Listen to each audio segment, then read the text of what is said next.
Hey folks, I'm Rupali, your host, and welcome back to Crime Hack.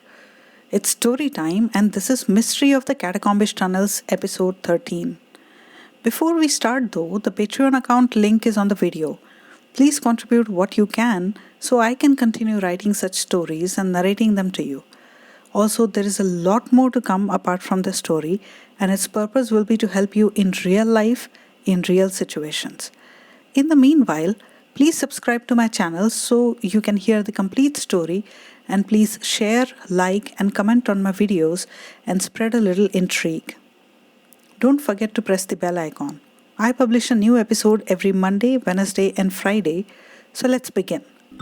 Naik Brothers and the Mystery of the Catacombish Tunnels by Rupali Rajapathe Roti, Part 13. Aakash was beaten up right after the Valentines, and his amateur detective friends Raj and Sandy take it up as their first case ever. They meet with Priya, whose name was mentioned by the attackers, and find out that Aakash probably took the beating due to the confusion about who proposed to Priya. Now that Raj and Sandy have talked to Priya too, they also get ambushed and threatened.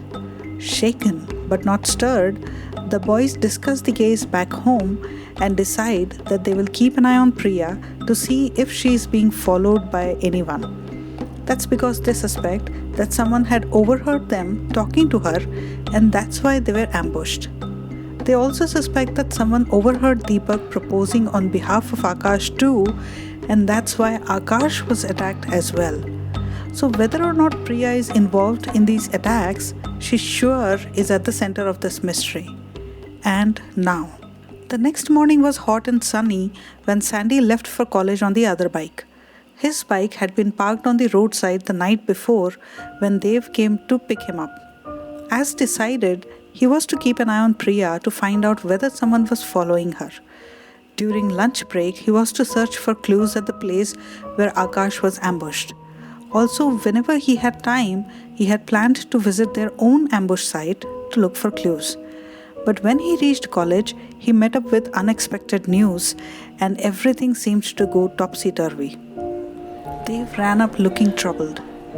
"Did you guys tell anyone about the ambush?" "You know we would never," Sandy defended, but looking at the expression on Dave's face, he became worried too. "You mean to say that the news has leaked?" "More than leaked, I would say. It's all over the college now." Dave dropped the bombshell. "Don't tell me." Sandy noticed a bunch of boys eyeing them and talking in hushed tones.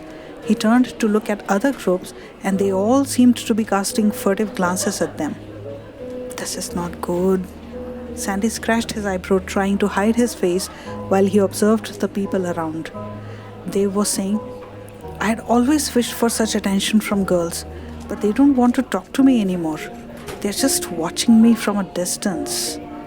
Dave was always meticulous about his looks, but today he had his own woes. "And Priya is going to kill me, I bet."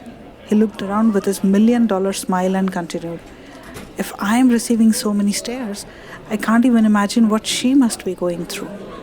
Raj and Sandy had always wondered how Dave managed to maintain his good looks and smile, especially in such difficult situations. But Dave seemed to be a natural at it. Just then, Dave spotted Priya coming up with long strides, and he panicked. "God, think of the devil. She's here. I gotta go." Saying so, he waved at an imaginary friend across the ground and hurried in the opposite direction. "No chili powder for me again," Sandy muttered to himself and shuffled off after Dave.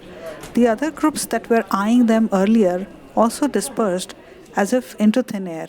But no matter how hard he tried, Sandy couldn't stop thinking about Priya. Even though he had successfully avoided her, he kept thinking, whoever leaked this information, with good intention or bad, had really affected her. Nobody would be talking to her today, and the people also couldn't be blamed. They must be worried about their own safety. A sudden thought struck him, and he stood up without realizing that the lecture was still going on. "Oh God, will she go home depressed of the situation? In that case, I won't find out anything at all." Then he realized that the professor was watching him intently. "You have something to say, young man?" he queried. Sandy stammered, I was just wondering whether I could go out for a glass of water. It's already time for this lecture to get over, son. If you could wait another 5 minutes? Oh, of course, sir. Sorry about causing a distraction. It was an awkward moment.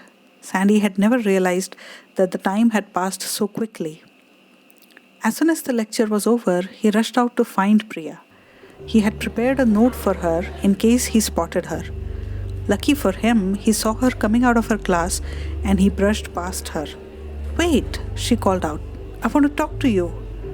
Spare me, he shot back. It will be better if you concentrate more on your books. And he left, hoping that she would find the note tucked in one of those books she was holding.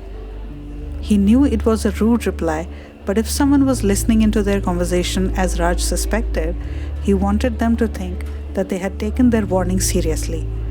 But his reply was too harsh for her, given the circumstances that day, and she ran off to the ladies' washroom where she broke into tears. After a while, she noticed the note jutting out from one of her books. Pulling it out, she read it, and then wiping the tears off her face, she came out. Going straight out of college, she hailed a rickshaw and hopped in as if ready to go home. Instead, she got off a short distance away.